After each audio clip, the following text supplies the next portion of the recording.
저희가 올해 들어오면서 하나님의 말씀을 창세기부터 시작해서 이렇게 살펴보고 있습니다. 어느덧 하나님의 창조에 대해서 우리가 살폈고, 그리고 벌써 하나님의 언약에 관해 이야기한 지 두 번째 시간이 됩니다. 아브라함의 이야기로부터 하나님의 약속에 관해서 더 부각시켜 이야기를 하고 있는 것이죠. 그런데 사실은 살펴보면 하나님께서 약속을 해오시는 것들은 아브라함에서가 첫 번째가 아니었습니다. 오히려 하나님의 이러한 약속은 아담과 하와, 처음 만들어진 인간들에게부터 시작이 됐어요. 그래서 생육하고 번성하여 땅에 충만하라 라고 하는 이러한 지상 명령과 함께 그들에게 약속을 해주셨죠. 하나님께서 그렇게 하시겠다라는 것이었습니다. 물론 그 중간에 죄악들과 그 죄의 결과들로 세상이 온통 정말 더러워질 대로 더러워지고 하나님과 그 모든 관계가 단절되었지만, 그럼에도 불구하고 하나님께서 그 약속들을 계속해서 갱신해 가시는 과정들을 우리가 보았습니다. 그런 과정 가운데에 우리가 지난주에 봤던 아브라함을 부르시는 일들이 있었어요. 그 아브라함을 불러서 무엇을 했느냐? 역시 약속을 하신 그러한 내용들을 볼 수가 있었습니다. 하나님이 언약하셨다는 거예요. 좀 다른 점이 있다면, 아브라함 이전에는 그 내용들을 볼 때 명령처럼 생육하고 번성하고 땅에 충만하라 라고 말씀하셨다면, 아브라함에게서부터 시작되는 언약에는 하나님께서 그 언약의 주도자로, 그 언약을 이루시는 분으로 기록되었다라는 이것이 다른 것이죠. 그래서 무엇이라고 말씀하시는가? 내가 내게 보여줄 땅으로 가라. 내가, 즉 하나님이 너로 큰 민족을 이루게 하겠다. 나 하나님이 너에게 복을 주겠다. 그래서 너의 이름을 창대하게 하겠다. 즉 하나님께서 이 약속의 주도권을 가지고 계신 것을 보게 됩니다. 이것이 아브라함으로부터 시작되는 그런 언약의 특별한 점이라고 이야기할 수 있죠. 하나님께서 이렇게 계속해서 반복해서 언약을 갱신해 가십니다. 이제 앞으로 보게 될 내용들도 이런 언약의 관점에서 보게 되면, 인간은 끊임없이 하나님과 약속을 파기하고 하나님은 그 파기된 약속들을 계속해서 갱신해 가시는 그런 과정들을 보게 됩니다. 이유가 뭘까요? 죄 짓는 인간들에 대해서 그 죄를 심판하기도 하시지만 그것으로 포기하지 아니하시고 또다시 약속들을 갱신해 가시는 그 이유가 무엇일까요? 그것은 바로 사람에 대한, 우리 인간들에 대한 하나님의 사랑이 있기 때문입니다. 바로 그 사랑 때문에 하나님은 이 약속을 계속 체결해 가시는 거예요. 우리가 지난주에 하나님께서 아브라함에게 언약하시면서 약속했던 세 가지 복을 우리가 이야기했습니다. 그 세 가지는 바로 땅과 후손과 복이었어요. 이것들을 약속하셨어요. 땅을 약속하셨고 후손을 약속하셨고 복을 약속하셨죠. 이것이 아브라함과 하나님께서 맺으신 약속의 주된 내용이었던 것입니다. 그런데 우리가 성경을 쭉 읽다 보면 잘 이해가 되지 않는 그런 부분들이 있어요. 바로 이런 거죠. 과연 아브라함이 하나님의 이러한 약속을 믿고 성실하게 잘 살았냐 하는 거예요. 쉽게 생각하면 그렇죠. 아브라함이 하나님의 뜻대로 잘 살았으니까 그를 우리가 믿음의 조상이라고 말하는 것 아닙니까? 그를 히브리서에서 11장에서 말하는 것처럼 믿음의 사람이라고 이야기하는 것 아닙니까? 정말 그런가 한번 보자는 거예요. 지난주 본문인 12장과 오늘 본문인 22장 사이에는 우리가 살피지 않은 내용들로 가득 차 있는데, 아브라함이 어떻게 살았는가에 대해서 잘 기록하고 있습니다. 안타깝게도 아브라함이 하나님과의 이러한 언약을 기억하지 못한 채 자기의 뜻과 자기의 방식대로 살았다라는 것이 이 중간 12장 이후 22장 이전에 기록된 아브라함의 삶이에요. 이상하죠? 하나님께서 약속을 하셨다면, 그리고 그 약속을 믿는다면, 그래서 믿음의 조상이라고 그렇게 불려질만 하다면, 그러면 하나님과 약속한 것들을 좀 성실하게 지켜나가야 되는데, 그런 모습이 없다고요. 정말 그런 거 아닌가 한번 볼까요? 하나님께서 약속하신 세 가지 땅과 후손과 복. 이 땅의 문제를 먼저 한번 볼까요? 하나님께서 내가 지시할 땅으로 가라 라고 해서 아브라함이 드디어 자기의 고향을 떠나서 그곳으로 갑니다. 그리고 그곳에 이르렀어요. 그런데 그가 거기에 머물질 않습니다. 창세기 12장 10절을 보면 그 땅에 기근이 들었으므로, 그 땅은 어느 땅일까요? 하나님이 가라고 하신, 명령하신 그곳. 그 가나안 땅에 기근이 들었어요. 흉년이 왔어요. 먹고 사는 일이 막막해졌어요. 그래서 어떻게 했습니까? 아브라함이 애굽으로 거류하려고 애굽으로 내려갔습니다. 하나님께서 약속해 주신 그 땅, 그리고 그곳에 정말 하나님의 그 복이, 땅에 대한 복이 있는 그곳을 버리고 애굽으로 떠나갔다고요. 무엇 때문에? 기근 때문에. 그러니까 하나님께서 보실 때는 아브라함에 주신 약속, 그리고 그 약속으로 주신 땅을 아브라함이 버리고 다른 곳으로 가는 거예요. 특히 애굽은 세상을 의미하지 않습니까? 새 애굽으로 떠나가는 그러한 아브라함을 보게 됩니다. 또 다른 예도 있어요. 아브라함이 자기의 고향을 떠나올 때에 모든 것들을 다 놓고 왔어야 하는데 누군가를 데려오죠? 가족 말고 바로 친척, 조카 롯을 데리고 나옵니다. 근데 롯을 데리고 나온 것이 좋은 영향력을 끼쳤으면 참 좋은데 이게 서로 이제 좀 부요해지고 살만하니까 둘이 다투게 돼요. 이 다툰 것 때문에 문제가 생긴 건 아니에요. 제가 지금 말씀드리는 거는 다투게 되죠. 이 문제를 해결하기 위해서 서로 갈라서기로 합니다. 그런데 여기에서 아브라함이 정말 하나님께서 주신 땅에 대한 기억이 있고 또 그것을 잊지 않았다면 이렇게 제안할 수가 없어요. 무슨 말인가 하면 이렇게 말하죠. 아브라함이 롯에게 말합니다. 너의 앞에 온 땅이 있지 않느냐? 나를 떠나가라. 만약에 네가 좌하면 나는 우하고 네가 우하면 나는 좌하리라. 이게 무슨 말일까요? 하나님께서 주신 땅에 대해서 아브라함이 아무런 생각이 없어요. 만약에 롯이 삼촌이 그래도 좀 좋은 곳 해야 되지 않겠습니까? 눈에 보기에 에덴 같은 곳, 소돔과 고모라 땅을 삼촌이 가십시오. 제가 이 척박한 땅에 남겠습니다. 이렇게 했더라면 어떻게 될까요? 하나님께서 약속하신 땅은 소돔과 고모라가 아니잖아요. 가나안이야지. 그러니까 하나님의 약속에 대한 신실함, 그리고 그 약속을 지켜나가고 기억하고 있었더라면 네가 좌하면 나는 우, 내가 우하면 나는 좌. 그게 아니고 내가 약속하신, 하나님이 약속하신 이곳에 남을 테니 다른 곳으로 가거라. 이렇게 이야기를 했어야 옳은 거예요. 물론 이 일 후에 하나님은 정말 감사하게도 이 아브라함에게 사방을 둘러보게 하신 후에 이 모든 것, 이 보이는 땅을 다 너와 내 자손에게 주겠다. 다시 한번 또 약속을 해주시는 것을 보게 됩니다. 후손에 대한 약속도 마찬가지예요. 이 후손에 대한 약속을 아브라함이 정말 잘 기억하고 있었는가? 한번 생각해 볼 일입니다. 첫 번째는 그 애굽으로 내려갔던 그 사건 가운데에서 과연 아브라함이 후손에 대한 하나님의 약속을 기억하고 있긴 했는가라는 이런 의구심이 들게 하는 사건이 벌어지는데, 그 애굽 왕 바로에게 죽지 않으려고 그의 아내가 이뻤다고 성경을 기록하고 있거든요. 아름다웠어요. 그래서 바로 왕이, 애굽의 바로 왕이 그 자기의 아내에 취하고 자기는 죽일까, 이게 두려워서 내 누이라고 해라, 이렇게 시키죠. 그래서 결국은 어떻게 됩니까? 바로 왕이 그 아브라함의 아내를, 자기 아내를 삼으려고 하는 일이 일어나요. 하나님께서 무엇이라고 약속을 하셨는가 하면 너의 후손이라고 얘기했잖아요. 너의 씨라고.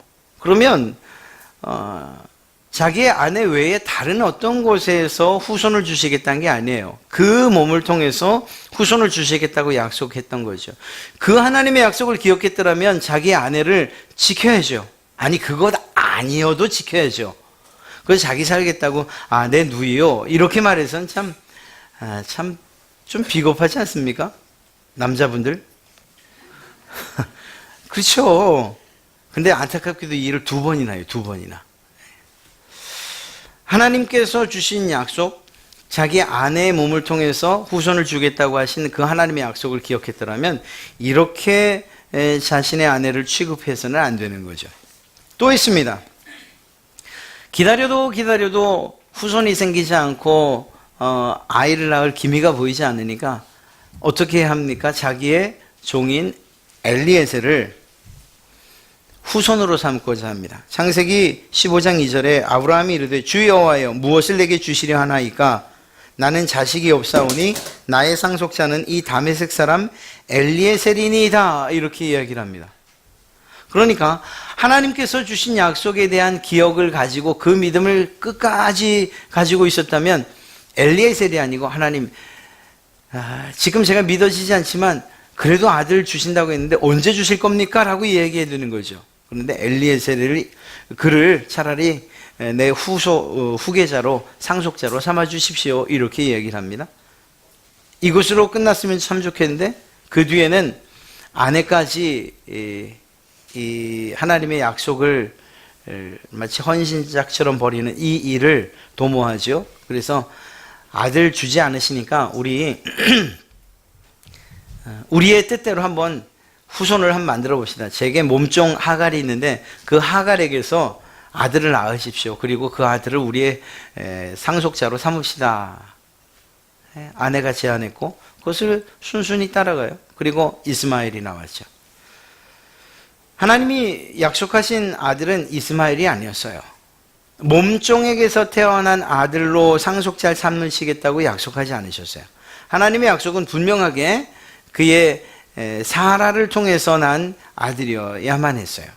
하나님의 약속을 기억했더라면 아브라함이 그런 일들에 대해서 단호하게 거절을 했어야 옳은 것이죠. 어찌되었거나 하나님의 약속이 위기 가운데 놓이게 됩니다. 앞서 말씀드렸던 것처럼 이 이스마엘 사건 뒤에 어떤 일이 일어나는가? 창세기 18장에서는 이제는 제한되는 것이 무엇이냐? 나이였어요. 나이에 또 걸려요. 그래서 더 이상 아이를 낳을 수 없는 그런 몸이 돼버리고 말죠. 그렇게 되자 역시 하나님에 대한 그러한 불신이 이 사라에게 생기기 시작합니다. 그리고 나서 20장, 우리가 22장을 받고 21장에는 그 자기 조카 롯을 구하러 가는 사건이 기록되어 있으니까 이 아브라함의 언약과는 사실은 별개인데, 물론 그 뒤에 아비멜렉과의 언약이 나와 있지만 20장에 거기 무엇이 기록되어 있는가 하면 아까 말씀드렸던 그랄왕 아비멜렉에게 또 자기 아내를 누이라고 속이는 일이 일어나요. 그러니까 가만 보면 아니 도대체 이렇게 계속해서 하나님의 약속을 어기고 생각지도 않고 헌신작처럼 여기는 이 아브라함을 어떻게 믿음의 조상이라고 이야기할 수 있지? 라는 이런 생각이 들 수밖에 없다니까요. 한편으로는 어떤 생각이 드는가 하면 그래, 믿음의 자손, 믿음의 조상 아브라함도 이렇게 수없이 넘어졌는데 아이고 참 다행이다. 이 사람이 정말 내가 따라갈 수 없을 정도로 위대한 인물이었다면 내가 아브라함 흉내나 낼 수 있었겠는가? 아브라함 믿음은 아브라함 믿음이고 나는 그 믿음 못 따라갑니다. 이렇게 얘기했겠지. 그러나 그 부분에 있어서는 안심하십시오. 아브라함도 우리와 별반 다르지 않아요. 그럼에도 불구하고 믿음의 조상이라고 불려졌다는 거예요. 우리에게도 희망이 있다는 얘기예요. 쓰러지고 넘어지고 그냥 믿는 것 같지 않고 하나님 약속 이 아브라함처럼 헌신자처럼 이렇게 취급하고 혹시 우리가 그런 삶을 그런 길을 걸었다 하더라도 낙심할 것은 아니에요. 아직 이야기가 끝나지 않았기 때문에요. 다시금 우리를 회복시키시고 일으키시는 이러한 하나님의 은혜를 구할 수가 있다는 것입니다.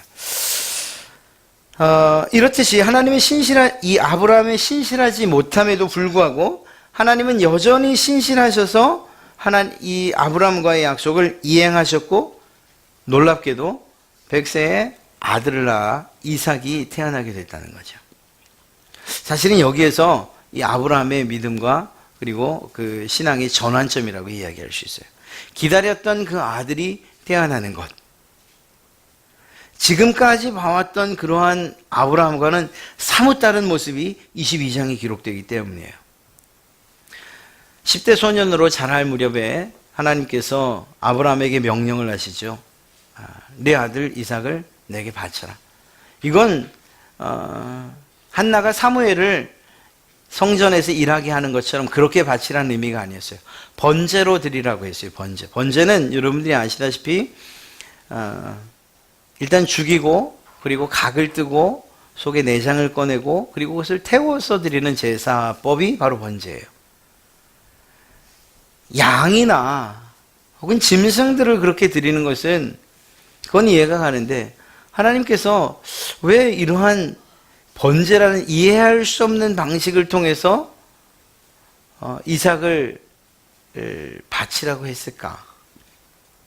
놀랍게도 아브라함은 그것에 대해서 이런 방구 다른 이야기를 하지 않아요. 그 말씀에 즉각적으로 순종을 해요. 그의 아내에게도 말하지 않아요. 그의 종들도 데리고 갔지만 모리아산 아래에 두고 올라가는 것을 보아요. 철저하게 방해받을 요소들을 다 제외시키고 하나님의 뜻에 완전히 순종하는 모습을 보게 됩니다. 그가 왜 그랬을까? 오늘 성경은 그 이유에 대해서 분명히 이야기하고 있습니다. 하나님께서 이삭을 자신의 손으로, 즉 이 아브라함의 손으로 죽여 번제로 드린다 할지라도 하나님께서 다시 그를 살리실 줄을 믿는 믿음이 있었다. 성경이 이렇게 기록하고 있어요. 정말 놀라운 일입니다.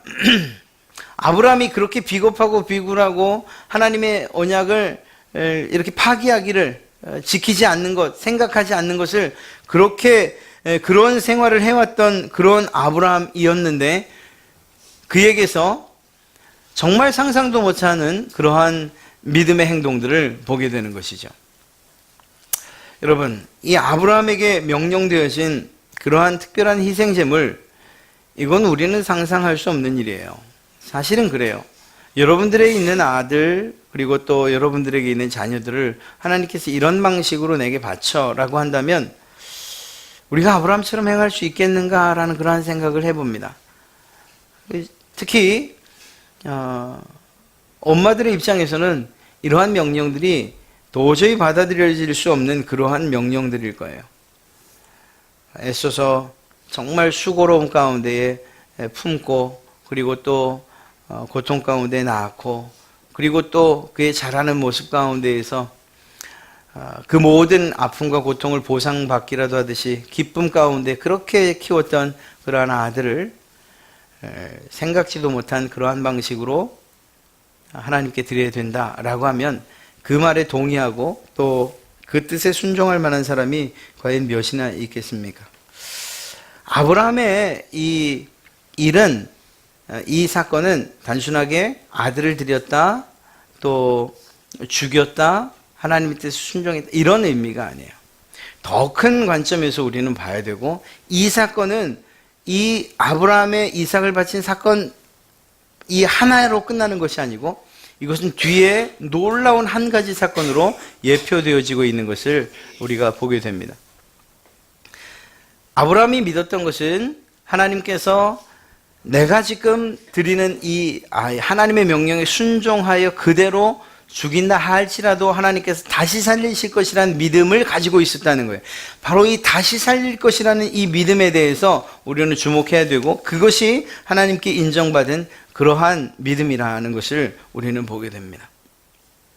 그리고 이 사건은 사실은 이삭의 사건으로 끝나는 것이 아니고 이후에 드려지는 정말 우리를 위해 드려진 완전한 제물이신 예수 그리스도를 예표하는 것이라고 말할 수 있어요. 이삭도 외아들이었고 예수 그리스도도 하나님의 외아들이었던 것, 독생자였던 것을 우리가 알고 있죠. 또한 희생제물로서 드려졌고 또 자원하는, 왜냐하면 이삭이 뿌리치기에 그렇게 어렵지 않았을 것이라고 이야기하고 있기 때문이에요. 이삭이 10대 소년이었다고 한다면 도망 나오는 일이 그렇게 어렵지 않았다는 거죠. 아버지를 밀치든지 아니면 그 상황 가운데서 고스란히 밧줄에 묶이는 이러한 일들은 하지 않았어도 됐을 거라는 거예요. 그렇게 볼 때에 아버지의 뜻에, 그 뜻이 무엇인지 모르지만 아버지의 뜻에 순종하는 그러한 마음이 이삭에게도 있었다라는 것. 사실 그 순종 때문에 이삭의 삶이 정말 복된 삶이라는 것을 우리가 또 보게 되죠. 어찌됐거나 이렇게 자신도 스스로 자원했다는 사실을 알 수가 있습니다. 예수님도 마찬가지죠. 예수님께서도 온전한 희생제물로 드려졌고 십자가 위에, 그리고 그 십자가에 오르는 것을 누군가에 의한 강제가 아니라 하나님의 뜻에 순종하는 그러한 자원하는 그러한 마음으로 십자가의 제물이 됐다는 사실을 알 수 있습니다. 이삭은 자기가 태워질 나무를 직접 운반했고, 예수님은 자신이 못 박힐 십자가를 직접 메고 골고다로 올라가셨던 것이죠. 그리고 놀랍게도 이 둘은 다시금 살아납니다. 물론 이삭은 죽지 않았어요.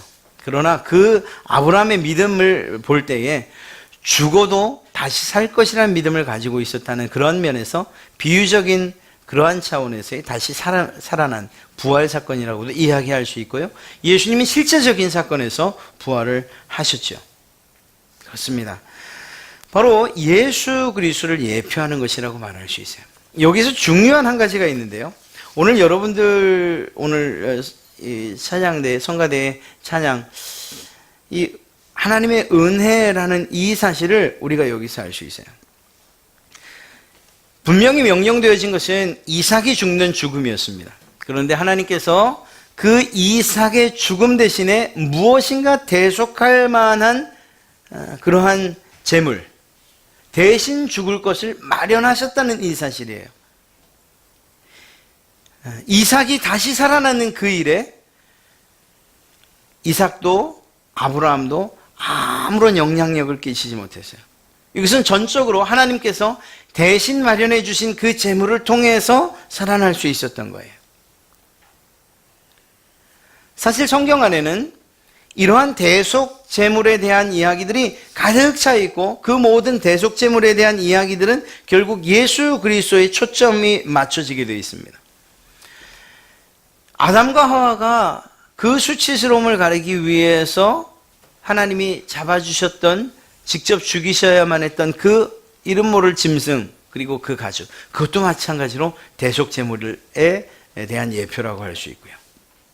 그것으로 시작돼서 유월절 어린 양에 관한 이야기, 그리고 수없이 드려지는 번제에 죽어지는 그러한 속죄 제물에 관한 이야기, 이 모든 것들이 대신 죽는 거예요. 누군가를 위해서 대신 죽는 일들이 계속적으로 성경에는 기록되어 있어요. 그리고 그것이 결국 마지막에 누구에게서 실제가 되어 나타나는가? 바로 여러분과 저를 위해서 죽어주신 예수 그리스도,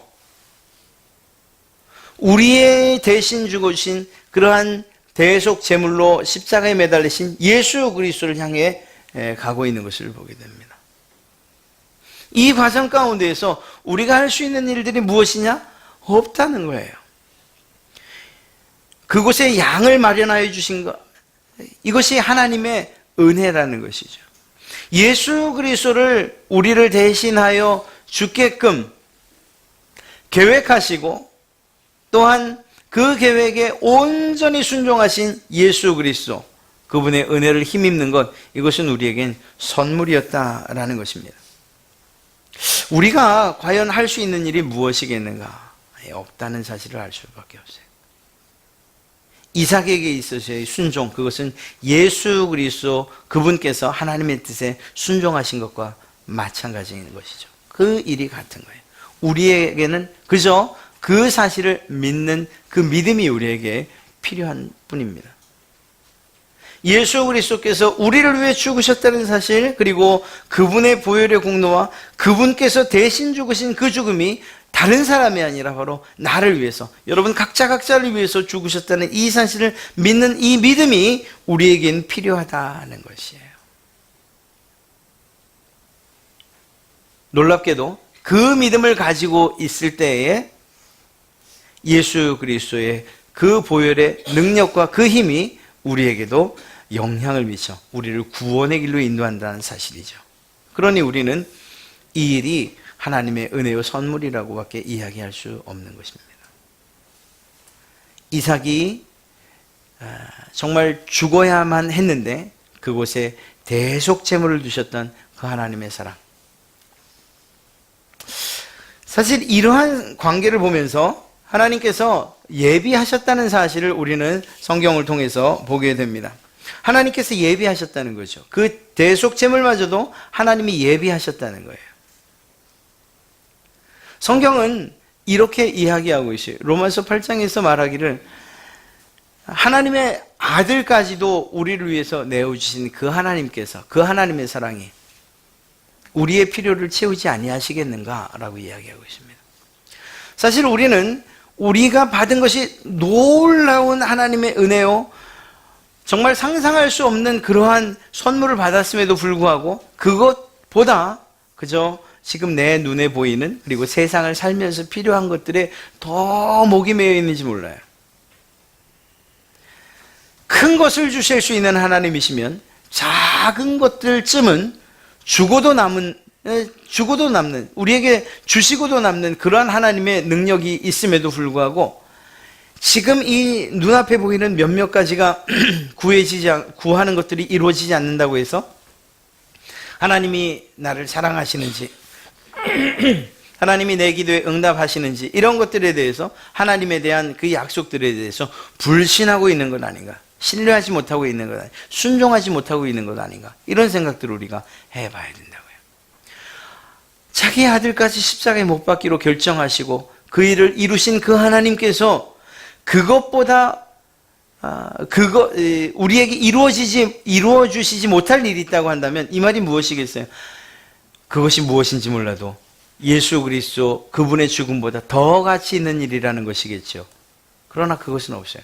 우리가 돈을 구하든지 건강을 구하든지 그것이 주님의 십자가의 죽음의 가치보다 더 가치 있는 것일 수 없다고요.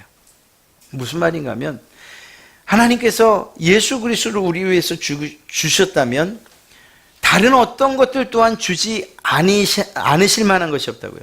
하나님께서 주지 못하실 것이 없다는 사실을 이야기하고 있는 것입니다. 우리에게 필요한 것은 하나님을 향한 신뢰 그리고 믿음인 거예요. 예수 그리스도도 나를 위해서 십자가에 못 박는 이러한 일들을 허락하셨다면, 그렇다면 내가 소원하고 내가 기도하는 세상의 것들쯤이야 하나님께서 마련해 주지 않으시겠습니까? 하나님을 향한 끊임없는 믿음과 끊임없는 신뢰가 있어야 되는 거예요. 마치 아브라함이 그랬던 것처럼요. 아브라함에게 정말 그 앞에 있었던 그러한 많은 삶의 실수들과는 다른 그 일이 언제 이루어졌습니까? 바로 이삭을 받는 것으로부터 시작됐죠. 이삭이 도저히 받을 수 없는, 도저히 낳을 수 없는 아들이 자기의 품에 안긴 것을 보고, 그리고 하나님의 능력을 알았기 때문에 그 하나님의 능력을 믿고 그 하나님의 약속을 믿었기에 그를 하나님께 바칠 수가 있었던 거예요. 바치면서도 하나님이 다시 죽인다 하더라도 다시 살리실 것을 믿었던 것이죠. 우리에게 필요한 것이 무엇이냐라고 한다면 아브라함만큼 그렇게 큰 믿음이 우리에게 있을지 잘 모르지만, 그러나 그럼에도 불구하고 끊임없이 하나님을 신뢰하는 일들이 우리에게 필요하다는 것입니다. 하나님을 믿고 나가는 이 일이 우리에게 요구되어지고 또한 우리가 해야 될 일이라는 것입니다. 우리 인간 스스로 속죄할 수 없는, 우리 인간 스스로 우리의 죄의 문제를 해결할 수 없기 때문에 하나님께서 예수 그리스도를 보내셨죠. 마치 아브라함 이삭을 살리기 위해서 그를 위해 대신 대속 제물을 두셨던 것처럼 말입니다. 사랑하는 성도 여러분, 오늘 이 사건은 단지 아들을 바치냐 바치지 않느냐, 인간적인 정의 또 혹은 다른 관점에서 하나님이 이렇게 잔인한 그리고 또 이해할 수 없는 명령을 하시는 분이냐 그렇지 않은 분이냐, 그런 문제가 아니에요. 하나님께서는 그를 죽이지 이삭을 제물로 받지 않으시려고 했을 뿐만 아니라 혹시 실수로라도 아브라함이 죽였다면 다시 살리실 만한 그러한 계획과 능력을 가지고 계신 분이라는 것이죠. 아브라함이 믿었던 것처럼 말이에요. 우리에게 필요한 것은 무엇인가? 그 하나님을 신뢰하는 그 믿음이 우리에게 필요한 것입니다. 나를 위해서 예수 그리스도를 죽이시기까지 우리를 사랑한다는 그 사랑에 대한 믿음 말입니다. 세상을 사랑하는 것들이 힘들고 또 어려울 수 있어요. 또 내 믿음이 흔들릴 수도 있어요. 그러나 변함없는 것은 여러분을 향한 또 저를 향한 하나님의 사랑이라는 것입니다. 그 사랑에 대한 믿음을 버리지 마십시오. 세상 사람들 사이에서도 사귀다가 깨지고 부서지는 게 사랑에 대한 믿음이 없으면 깨지는 거죠. 그러나 상황과 환경이 어떻게 바뀐다 할지라도 혹은 떨어질 수밖에 없는 그런 상황에 놓인다 할지라도 서로에 대한 사랑 그리고 그 사랑에 대한 믿음만 있다면 결코 깨지는 일이 없죠. 그렇습니다. 하나님과 우리 사이도 마찬가지예요. 우리가 믿는 그 믿음은 하나님의 사랑에 대한 믿음이에요. 하나님이 나를 이토록 사랑하신다는 것에 대한 바로 그 믿음. 그 믿음이 있다면 이 세상 넉넉히 이기면서 살 수 있지 않겠습니까? 우리가 어떤 환경을 당해도 어떤 처지에 놓인다 할지라도 하나님이 나를 사랑하신다라는 이 사실에 대해서 변함없는데, 그리고 더 무엇보다 변함없는 것이 무엇인가 하면 앞서 말씀드렸던 것처럼 끊임없이 하나님에 대한 약속들을 인간들은 파기해가고 또 무효화시키고 그러는데, 그럼에도 불구하고 하나님의 사랑은, 하나님의 약속은 계속해서 이루어져 간다니까요. 우리가 하나님을 어떻게 대하는가 하는 것과 상관없이 하나님의 사랑은 계속적으로 그 약속은 이루어져 가고 있다니까요. 그러니 우리가 해야 될 일이 무엇인가? 그 하나님의 약속하심을 신실하게 믿고 무엇보다 우리를 사랑하신다는 그 사실에 대한 믿음을 가지고 사는 이 일이 필요해요. 세상에서 여러분들, 하나님이 여러분을 사랑하시는 그 사랑으로부터 끊을 것이 없다고 저는 확신해요. 이게 저의 이야기가 아니고 바로 사도 바울이 이야기하고 있는 거예요. 로마서 8장 우리 한번 읽고 마치도록 하겠습니다. 로마서 8장의 말씀입니다. 이 말씀에는 우리를 향한 하나님의 사랑이 얼마나 강력한지, 그리고 그 하나님의 사랑이 얼마나 능력이 있는지를 분명하게 고백하고 있기 때문입니다. 로마서 8장 31절부터 39절까지의 말씀이 바로 그것입니다. 그런즉 이 일에 대하여 우리가 무슨 말하리요? 만일 하나님이 우리를 위하시면 누가 우리를 대적하리요? 자기 아들을 아끼지 아니하시고 모든 사람을 위하여 내어주시니가 어찌 그 아들과 함께 모든 것을 우리에게 주시지 아니하겠느냐? 아들도 아끼지 아니하셨는데 우리에게 필요하다고 하는 모든 것, 세상에서 그 아무것도 아닌 이러한 것들을 채워주지 아니하시겠느냐? 누가 능히 하나님께서 택하신 자들을 고발하리요? 의롭다 하신 이는 하나님이시니 누가 정죄하리요? 죽으실 뿐 아니라 다시 살아나신 이는 그리스도 예수시니 그는 하나님 우편에 계신 자여 우리를 위하여 간구하시는 자신이라. 누가 우리를 그리스도의 사랑에서 끊으리요? 환난이나 곤고나 박해나 기근이나 적신이나 위험이나 칼이라. 기록된 바 우리가 종일 주를 위하여 죽임을 당하게 되며 도살당할 양같이 여김을 받았나이다 함과 같으니라. 그러나 이 모든 일에 우리를 사랑하시는 이 하나님으로 말미암아 우리가 넉넉히 이기느니라. 내가 확신하노니 사망이나 생명이나 천사들이나 권세자들이나 현재일이나 장래일이나 능력이나 높음이나 깊음이나 다른 어떤 피조물이라도 우리를 우리 주 그리스도 예수 안에 있는 하나님의 사랑에서 끊을 수 없으리라. 아멘. 여러분들을 하나님의 사랑에서 끊을 수 있는 것이 아무것도 없다는 사실을 믿으세요. 하나님의 사랑이 얼만큼 강력하고 얼만큼 위대한지 그것들을 의심하지 마세요. 여러분을 구원하실 뿐만 아니라 여러분의 삶 전체를 책임지시고 지금 삶뿐만 아니라 우리의 이후에 내세의 삶까지도 책임지실 만한 그러한 능력 있는 사랑이라는 것을 믿으시기를 주님의 이름으로 축복합니다.